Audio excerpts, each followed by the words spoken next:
I'm Catherine Martin, founder of myQuietTime Ministries. Every day I have the privilege of meeting alone with the one who actually created me, who made the world. His name is Jesus. He is King of Kings and Lord of Lords. And this is myQuietTime. Have you ever had someone ask you a question that made you think and ultimately led to a powerful transformation in your life? Jesus was the master at asking life-changing questions. And there is one question he asked his disciples in a raging storm that I believe has the power to send our life in a whole new direction. Let's look at it together. It's in Luke 8, starting at verse 22. One day, Jesus said to his disciples, "Let's go over to the other side of the lake." So they got into a boat and they set out. As they sailed, he fell asleep. A squall came down on the lake so that the boat was being swamped and they were in great danger. The disciples went and woke him, saying, "Master, Master, we're going to drown." He got up and rebuked the wind and the raging waters. The storm subsided and all was calm. "Where is your faith?" he asked his disciples. In fear and amazement, they asked one another, "Who is this?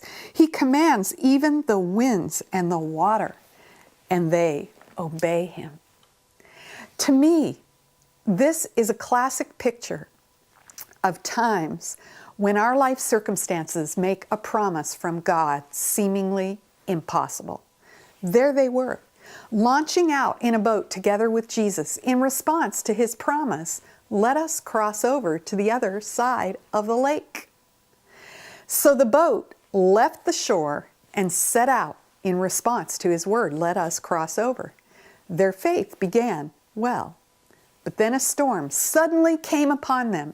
The boat filled with water and they were in jeopardy. And it says in the text that Jesus was asleep. Now this is quite the picture, isn't it? Jesus has launched them out by faith in taking them out on the water to get to the other side of the lake. Then a storm comes that seemingly threatens their lives, and Jesus is sleeping. How many times have you felt as though you are in this exact scenario in life?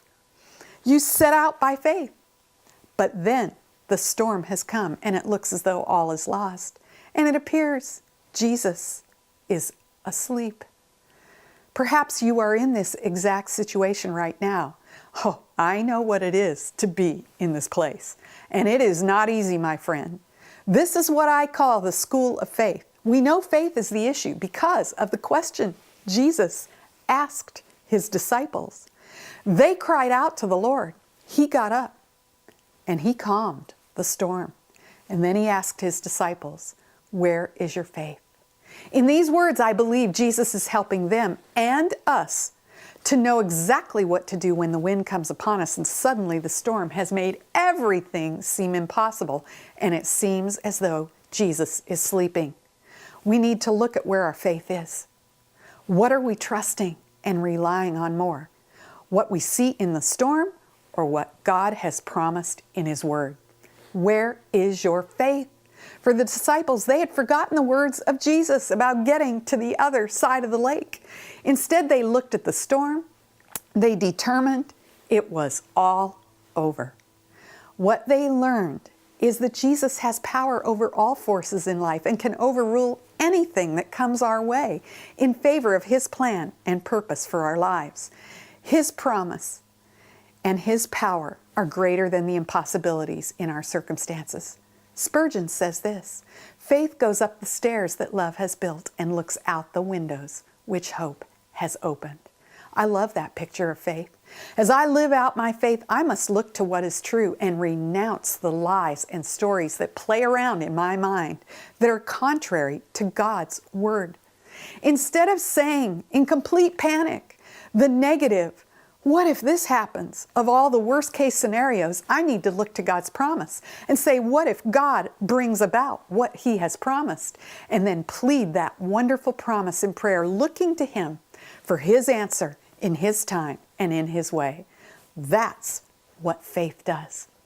In one of Spurgeon's sermons, he compares the response in storms of a man of the world with a child of God. I love this.